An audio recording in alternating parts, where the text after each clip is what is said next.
Om Shanti. Om Shanti. Our topic today is combined form, that is making Baba my companion at every moment. So, how do I do this? This we can see when we study Brahma Baba's life. Brahma Baba's life was not only an example, but it was also a story. It was also a lesson, and it was also practical. Brahma Baba did it practically. How to put God's versions into our daily life. How a human being can put God's teachings or God's advice into our daily life. So, this is what we are going to see today. Now, let us say that God has decided to make this human being, Brahma Baba, his chariot. Now, Brahma Baba is a soul and he has a body, one soul, one body. Very easy, very good, very normal. Now, when another soul comes to occupy that body and sit beside the soul already in the body. So now we have two souls, one mouth, one body. So Brahma Baba has to experience himself, has to allow himself, has to experience himself how to withdraw so that the other soul, God, can use him fully. If two souls use one body, they will be using the same mouth and then the same thoughts, and then the thoughts will come mixed up. This will say this will say this. The thoughts will get mixed up. So how did Brahma Baba, although in the combined form, and although sitting next to Shiv Baba, how did Brahma Baba become invisible? How did he withdraw? How did he become detached? Now, when I use the word detached, withdraw, there are two things.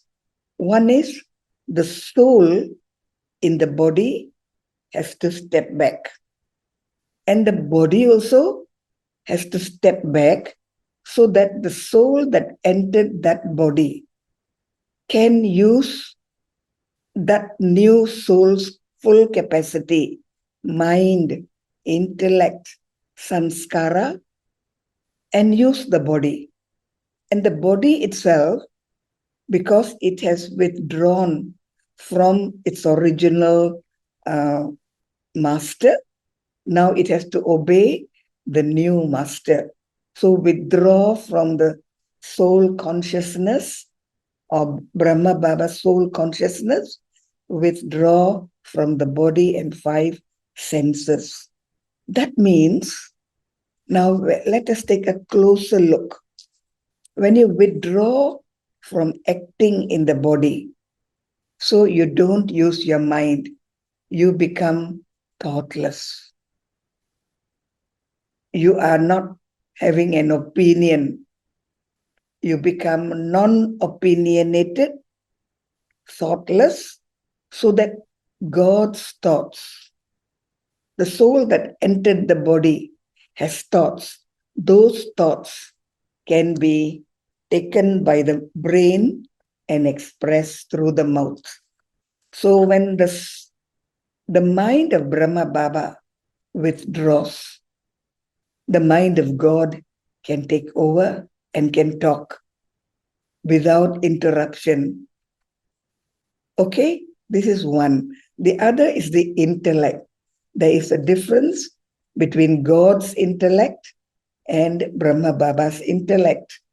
Now, at the beginning stages, Brahma Baba himself, he didn't know fully about the Gyan, what was Gyan, how it works, how it functions, how it has to become an embodiment in himself. He hadn't any like deep knowledge about it, but he withdrew. He did not use his intellect. He just withdrew so that the intellect of God and the mind of God can use the body, take over the body, and use the body to express itself. So this is how God used the body of Brahma. What about the sanskars? The sanskars of Brahma Baba belong to the old age, the Iron Age, just went into the confluence age, just got into the confluence age, not much knowledge at the beginning. So Brahma Baba also withdrew his sanskars. So what did Brahma Baba do? Stop his mind from thinking, stop his intellect from judging and having opinions, stop his sanskaras from actively working through the body. So the soul has withdrawn, is in the body, but it has become non-active, and so he has withdrawn himself. Now, what about the body? He has to prepare the body. So the body has 5 senses. The body has to relax. The body has to obey what the soul in the body says. So he made his eyes not see, his mouth not talk. Let the soul that entered the body see. Let the soul that entered the body talk. So he had a kind of a withdrawal from the body so that the soul that entered the body could express itself freely, openly, without any blockages, interferences from the original owner of the body. So his senses, he made them calm. His body, he made himself calm. He was obedient. He was humble. He allowed himself to be used fully for as long as God wanted, for how much God wanted, and how God wanted to use the body. So the first lesson that Brahma Baba learned when his body was being used by Shiv Baba was to withdraw and become a detached observer. Detached. You're not active. You're not participating. You don't have a rule. You just watch. No opinions, no interferences, no nothing. Just watch silently so that the other soul can take an active part in the body it has entered. This is number one. Always being in the combined form, next to next with God, but separate. Next to next with God, but cooperative. Next to next with God, but withdrawing. Next to next with God, but allowing God to act, and he stops acting. So, what kind of a soul power that soul needs to withdraw, to become non-active? Soul non-active, body non-active, and allow the other soul to take over the body and to act in the body. It's a great, great thing. So this is how Brahma Baba, being in the combined form, always using Baba as his companion, he withdrew when it was necessary and then started acting with Brahma Baba when necessary. Yeah.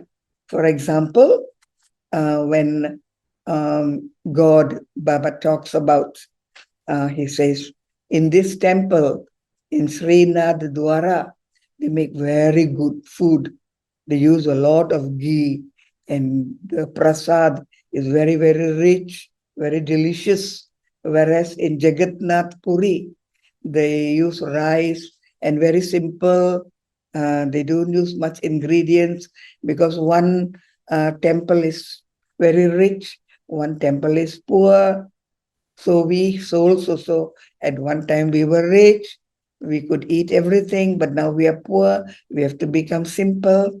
So he used this example. And Brahma Baba had experiences going to these temples. And then he said, in this temple they cook like this, in this temple they cook like this. So this is Brahma Baba coming in as a companion and adding to what Shiv Baba said, that we souls, at one time we were rich, full of wealth, and now we have become poor, and now we have to lead a very simple and a beggar's life. So Brahma Baba added his opinion about these two temples, Srinath Dwara and Jagannath Puri. So this is how Brahma Baba withdrew when necessary, and then he acted when necessary. So he played a perfect role. And then now you and I, we can think, wow, God used the body of Brahma to talk. He made Brahma his instrument. He made Brahma his chariot. How much rent did he pay? How much rent did he pay? About how much did Brahma Baba get for allowing his body to be rented out to God? The answer is zero. Shiva Baba, God, never gave Brahma Baba extra credit to be added to his karmic account. No, he didn't get extra credit to be added into Brahma Baba's account, karmic account. Why? Because somebody else can say, God, use me, I'm ready, and add some credit into my account. Somebody can say like that. So God didn't add any extra credit for Brahma Baba's karmic account. So whatever account that Brahma Baba accumulated, it was from his own Purusharth, it was from his own effort, it was from his own doing. Who the one who plants sows the harvest, reaps the harvest. So Brahma Baba is the one who accumulated all his credit. He didn't get any free credit from Shiva Baba. So now the question is, how did God repay Brahma? He used his body. There must be some give and take. So what did he take? Brahma Baba's body. What did he give Brahma Baba? He promised Brahma Baba one thing. He told Brahma Baba, I promise you that I will be with you until the end of the confluence age, and I will return with you to the soul world. This is my word. I stay with you until the end of the confluence age, and I will return with you. We return together. We go home together. And did Shiv Baba, or is Shiv Baba keeping his word? Yes. When Brahma Baba was in the body, Shiv Baba used him, and now Brahma Baba is Avyakta, living in the subtle world. So when Shiv Baba comes down, he never comes alone. He comes with Brahma. This is why we say Bab Dada. Why? Shiv Baba is keeping his promise that he will be always with Brahma Baba until the end of the confluence age. So now we have the word Bab Dada. You'll never hear that Shiva Baba comes alone or Brahma Baba comes alone. No, they come together. The combined form, the total companionship, the everlasting companionship, always with them. And so we have coined up this new word, two souls coming down. One is Vichitra point, one Sukshma or angel. So the point and the angel come down as Bap Dada, and they entered into Dadi Gulzar's body. So Dadi Gulzar, her soul is not used. Only her body is used. So she just had to sleep it off or be given a kind of a rest or taken to a place of rest.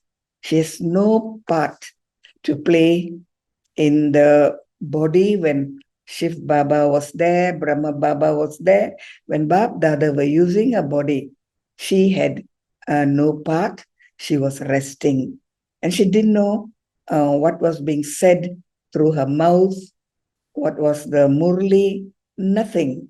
She could only listen to it after Bab Dada left, and then she had to listen to the recording, and then she knows. So, how Brahma Baba was used by Shiv Baba when the two souls combined, cooperating, work together.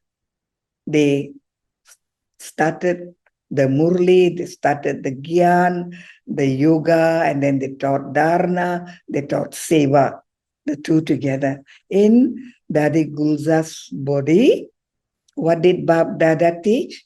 How Brahma Baba became an angel, what did he do, what were his efforts? And then Brahma Baba was sharing his opinion. For example, in today's Murli, Baba said, swans and storks, when they live together, there's conflict. So swans, so how did Brahma Baba become a swan and how he lived among the storks? So again, this is Brahma Baba's, what shall I say, the journey of the soul. Brahma Baba's experience in the soul as a swan living with storks. But Brahma Baba was always in the combined form. Now, when swans and storks get together, what happens? Of course, there will be some conflict or something. But how did Brahma Baba react to this? He joined crowds, he worked in crowds, he served in crowds, he served in families, he was with many people. He went to Bombay, he went to Pune, he went to Delhi, and he gave classes on Seva, Yoga, and all this. But he was a swan and he was among storks. Did they influence him? No. Was he influenced by them? No. So, how did this happen? Because he was in the combined form. He always never separated himself from Shiv Baba, even though from the outside we could only see one Brahma Baba. But in the inside, he had always kept that line of communication, that companionship with Shiv Baba with him, so that he was not influenced by the stocks, but he could influence the stocks and make them into swans. So here we have a few lessons: detaching, bodiless, and then observer, and then inside a different conversation, outside a different communication. Outside, he was giving Gyan. Inside, he was holding on to Shiv Baba. So inner communication different from outer communication. So there was no kind of separation. So how Shiva Baba was always with Brahma Baba as an eternal companion. So we see that there are so many skills that are involved when one soul enters the body of another soul that is living. So there is detachment, there is understanding, there is cooperation, there is humility, there is acceptance, there is allowance, and there is obedience. And from the obedience, he began to understand that even though I do not know Gyan fully, I do not understand Gyan fully, I have not actually realized Gyan fully, I have not practically used Gyan in my life fully. He didn't know all this, but he had one thought. This is from the Supreme. It is 100% the truth. I will obey. Obey without understanding. Obey without knowing. Obey without seeing the truth. But he had one understanding from God. It is the truth. It is beneficial. It will make me better. I will start obeying.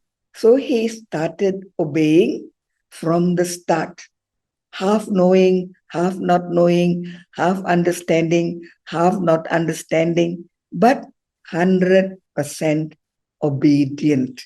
So he was obedient. He withdrew himself, the soul. He withdrew from the body. He allowed the other soul to come and act through him.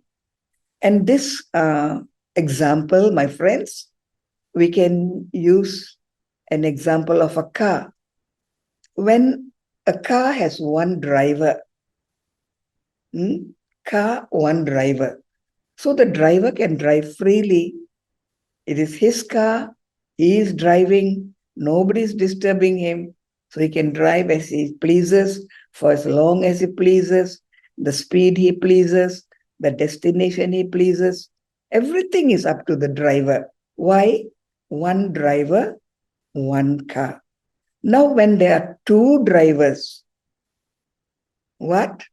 Two drivers and one car. And so they start interacting with each other and say, go right, go left, yeah, reduce the speed, increase the speed, stop, turn, slow, all these things. The driver becomes confused. The driver becomes irritated. The driver who has taken over the body is not free. And so he cannot express himself freely. So when there are two drivers and one car, one must humbly withdraw so that the other one can drive with full confidence, full freedom, and full length of time. So he doesn't have to worry whether the original driver of the car will interrupt. No, he had full freedom. So how great was Brahma Baba, the soul of Brahma Baba? Really great. Surrender without understanding. Surrender with love. Surrender with humility. Surrender with respect. Surrender with understanding that the truth will eventually become victorious. There will be victory in truth. So this is how mature We're talking about the maturity of the soul, how to act in the body and how to withdraw from the body, when to intercept, when to not interfere, when to talk, when not to talk. So there is observation, there is understanding, there is cooperation, there is love. There's so many things. And the most important of all is concentration. So if Brahma Baba was in the body for 1 hour, total concentration to withdraw, total concentration to obey, total concentration to understand and to cooperate.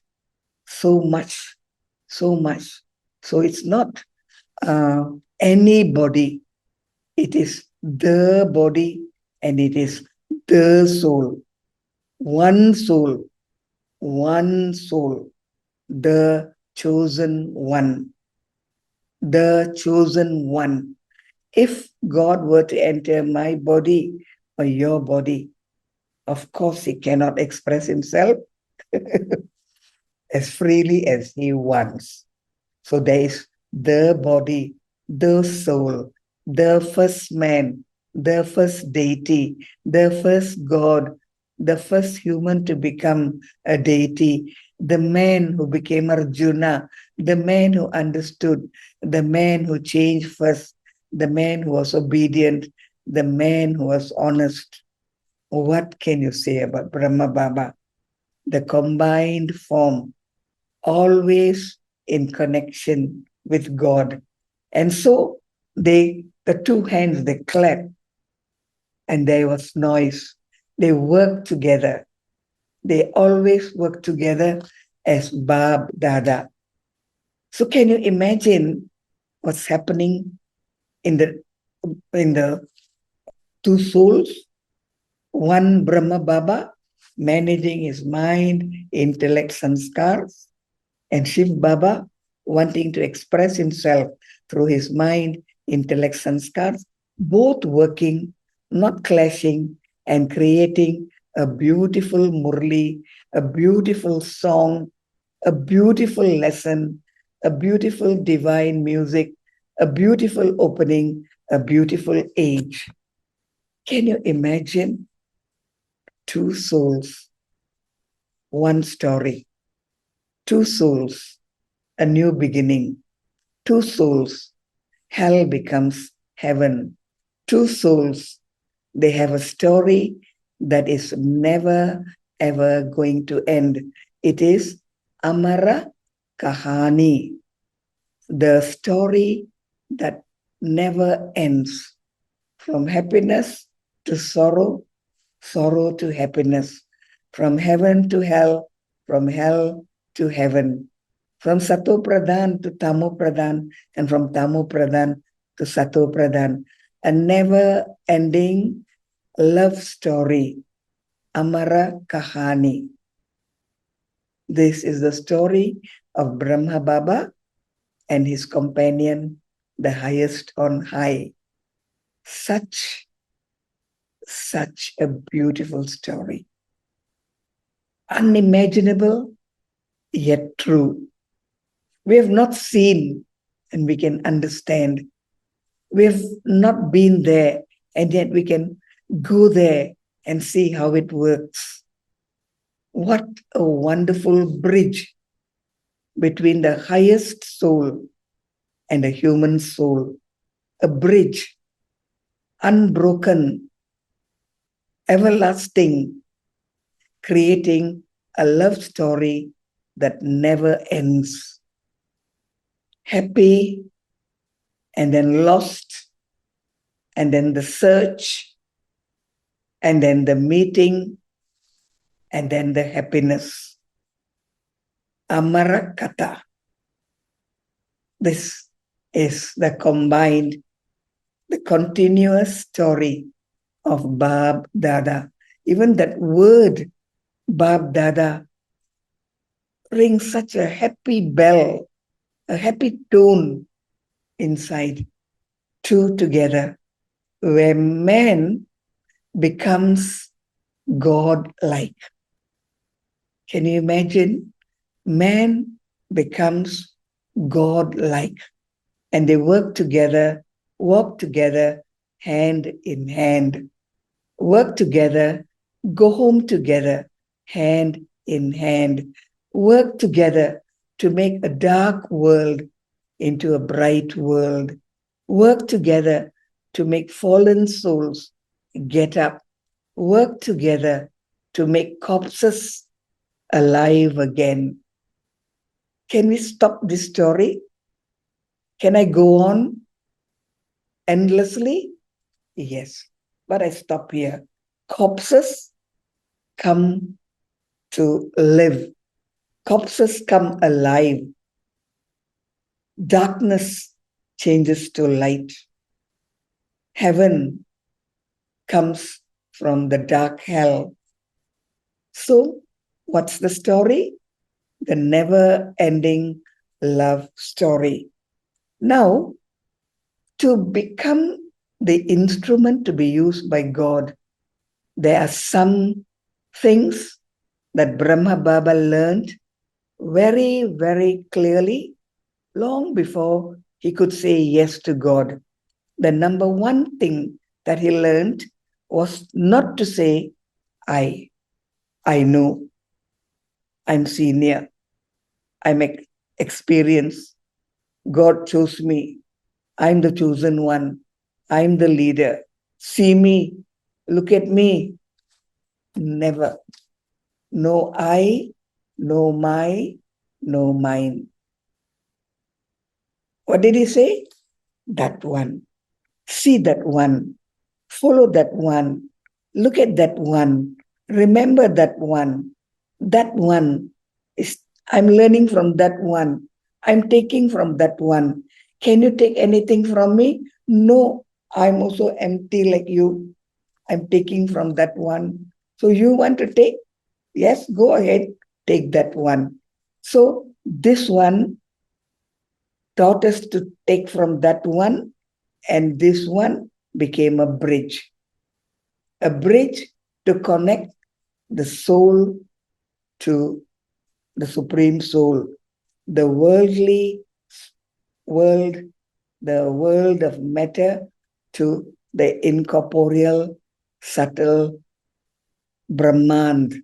He was a bridge, the bridge that joined two souls, and eventually that bridge that joined thousands of souls to that one supreme soul. No I, no my, I know, I understand, I've experienced, look at me. No, never. So he had prepared this in his mind. And for this, we need maturity. A mature soul can understand the consequences of his or her doings. So we can make a lot of mistakes. We make a lot of mistakes. We go against the system. We want to create our new system. We want power. We want name. We want prestige.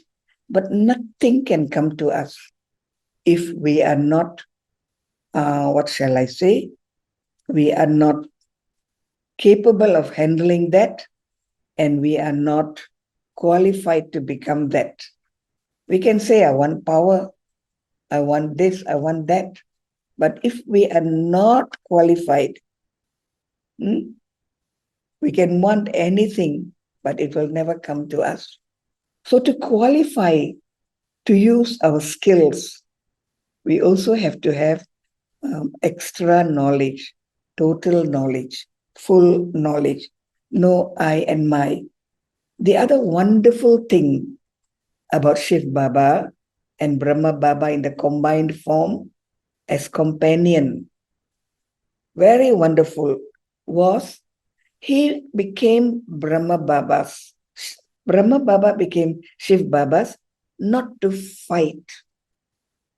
People fight for name. Some people come to me and say, I want this. You are not this. You don't become this. You get away from this. You become this. So they come to fight. But Brahma Baba never had the idea of fighting, because BKs don't have to fight. You're given something, you just take it and do what you can. If others cooperate, good. If others don't cooperate, also good, but don't fight. So, how did he not fight? He did not fight with Maya. He didn't say, Maya, go away. He didn't say, Maya, don't disturb my children. Maya, you're not welcome. Never. What did he say? Maya, come. Maya, disturb my children. Maya, give them a hard time. Why? He didn't fight. If Maya wants to come, yes. If the children are not strong, they will lose. Yes. Have to learn, have to stand on your own feet, have to fight for yourself, have to create your own karma, have to create your own destiny, have to have your own strength. You cannot take strength from here and there. So Brahma Baba did that. No fighting and no asking. And so it's such a wonderful thing that you don't have to fight, ask for this and that. You're given only what you deserve. You only get what you deserve. If you deserve more, nature will give it, drama will give it, Baba will give it, you will get it. So, if I understand this, then I become satisfied. And Brahma Baba was a jewel of contentment. We read in the Murli, become a jewel of contentment, make others into jewels of contentment.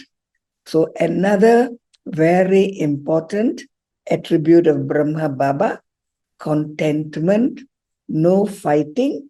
He gets what he deserves. Until the end, he put the children in front, and then he became number one. Can you imagine how beautiful and mature and God-like he was? Even his qualities make us spellbound, that a human being can think this far. A human being can be so divine. A human being can be so God-like.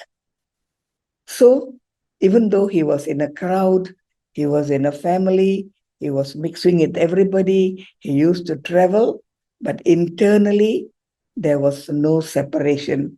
There was a marriage. A marriage has taken place between the lover and the beloved. This love story, a never-ending love story, where it is a divine love, an inseparable love, a love that continues throughout the whole cycle in dreams, in prayer, in bhakti, in search, in sorrow, in hell, an endless love story. The Supreme Soul and the man who is God-like. Not God, but God-like. So, Brahma Baba, Amara Kahani. So, withdraw from itself, the soul, withdraw from the body, total obedience, total surrender, total humility, total understanding, no I and mine, and no claiming that I know, I want, no, and no fighting. Just flowing like a river. So these qualities human beings can adopt. They can adopt if we want. And these are adopted in silence. Sometimes I think we go in front of a senior, we can get sakash, we can get power, we can get love, we can get understanding, we can get cooperation. No. What you sow is what you reap. Have you sown? That's number one. Number two, I've been thinking about this. I don't know whether you agree with me or not, but energy flows from up to down. No energy flows from down to up. This is why we remember God, because God's energy is high, it can flow down. Can I give love to God? No. I can obey God. I can understand God. I can be subservient to God. I can cooperate with God. But can I give God extra love, extra power, extra peace? No, because energy flows down, never this way. No. So we remember God because only God can give. We remember angels. Angels become the bridge between God and the humans. So angels take from God. They go up to God, take from Him, and give us. So we receive that energy, that love, that peace, that message. So Brahma Baba understood this, and then he said, you want a golden aged kingdom? You want to be king? No, I'm an instrument. This one, no, you get nothing from me. So he understood this, that energy has to come from up above. So when we look at seniors, they can give us energy. When we look at seniors, they can transfer the energy to us. But do we have the capacity to accept that? For example, let me give you a very simple example. God says, may you lead a long life. May you live up to 100 years. Blessing. So we get it. I take it. But if I am careless in my habits, my food habits, my sleeping habits, my lifestyle habits, my friends whom I have around me, if they are not someone I want or I am influenced by them, then that blessing, may I live up to 100, will not be valid. So I have to get the blessings, and I must become worthy of the blessings. So sometimes we say, give me blessings, bless me, bless me. But people can bless, but have you become ready to become that? So God bless us. Every day we get blessings. But all those blessings, they just go somewhere, disappear somewhere. We are not that yet. So blessing, and Brahma Baba took those blessings and became the embodiment of the blessings so that he could pass the blessings from God to him, to us. The first deity. Can you imagine what a history this is? Magic. Magic. People say magic. True. Magic. We take from God. We take it and give it. It's not from us. I've taken from there. I got extra. I can share. So we can share love. We can share peace. We can share knowledge. We can share cooperation. But we take first. We become full and then we share. So the other lesson that Brahma Baba learned, and we are also learning, is we have to become complete. Not he has to become complete, they have to become complete, that group has to become complete, that center has to become complete. No, I have to become complete. So whether other people become complete or not, whether other people understand or not, whether other people can take it or not, it's not my problem. My problem is my journey, the journey of the soul to its destination. So I take my journey to my destination with my own effort, my own churning, my own understanding, my own love for God, my own relationship with God, my own power from God, my own understanding from God. I can share, but people cannot take it because they have to understand, they have to experience, and they have to take.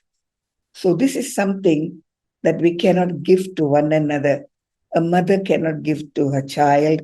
A husband cannot give to his wife. A parent cannot give to the child. A friend cannot give to another friend. What you sow is what you reap. So easy and so hard.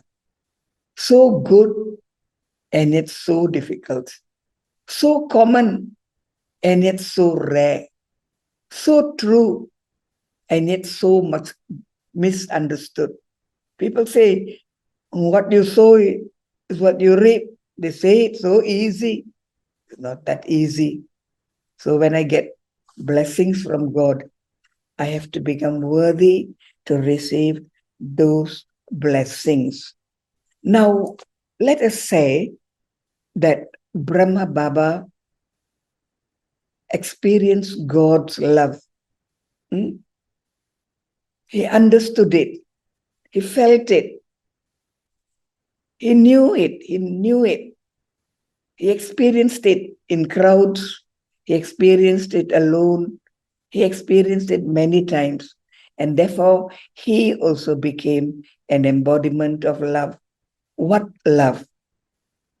Now, again, the question is, what kind of love? It is a non-exclusive love. The one who defames you, love him or love her. The one who makes you fall, love him, love her. The one who defames you, love him, love her. The one who likes to gossip about you behind your back, love him, love her. This is non-exclusive love. Because to love someone who loves you and cooperates with you, easy, easy. But the other way, difficult. So this is the kind of love that Brahma Baba learned from Shiv Baba. Brahma Baba learned from Shiv Baba non-exclusive love. One more very important lesson that I also remember when I look at Brahma Baba, he never revisited his past. Oh, those days, I live in this place that 5 years ago, this person made me lose so much of money. This person criticized me. This person scolded me. This person was my enemy. He never revisited the past. Past is past. Need to revisit? No. So he never revisited the past. And what does this show? That shows that he was always in the present, number one, aware, number two, and participating in the present, number three. And what is this? Aware, participate, present. This is yoga. What is yoga? Aware, present, participate. You look at the future, there, you're not here. You look at the past, there, not here. So no past, no future, aware, present, participate. And if these three get together, it's yoga. So what are we doing? Yoga. What are we learning? Karma yoga. What are we becoming? Karma yogis. What are we becoming? Raja yogis. Can you see how beautiful all this is? Can you see how all this comes to make us the perfect being? Alone, your own 100%, your own efforts, your own understanding, your own maturity, your own love story, and your love story with God, your own love story, the journey from hell to heaven, the journey of the everlasting love, that bindless love which still binds you for thousands of years. The story, my story with God. And look at God, so gentle, so soft, so silent, so invisible, so non-aggressive, and yet he conquers the world. He conquers every human heart. He conquers everybody with his such soft love, such sweet love, such sweet understanding, and such sweet patience, peace, love, unlimited, non-exclusive, for all time, for all truth, for one world, for one human being. God, the salvager, the one who destroys sorrow and the one who gives happiness. Dukharta, Sukharta, the one who destroys sorrow, the one who gives happiness, the bestower, Bhagya Vidata, and the one who makes hell into heaven, the one who uplifts people, the one who brings the dead souls from the graves to become angels who are flying birds. So we are all flying birds. Then we fly to the soul world, and then we come down as deities, angels, bringing light, hope, and happiness to the world. Who are we? The children of God. Who are we? The chosen ones. Who are we? The very, very special kings of kings. You are that? Yes, you are definitely that. Thank you for listening, and many good wishes, and Om Shanti. Thank you.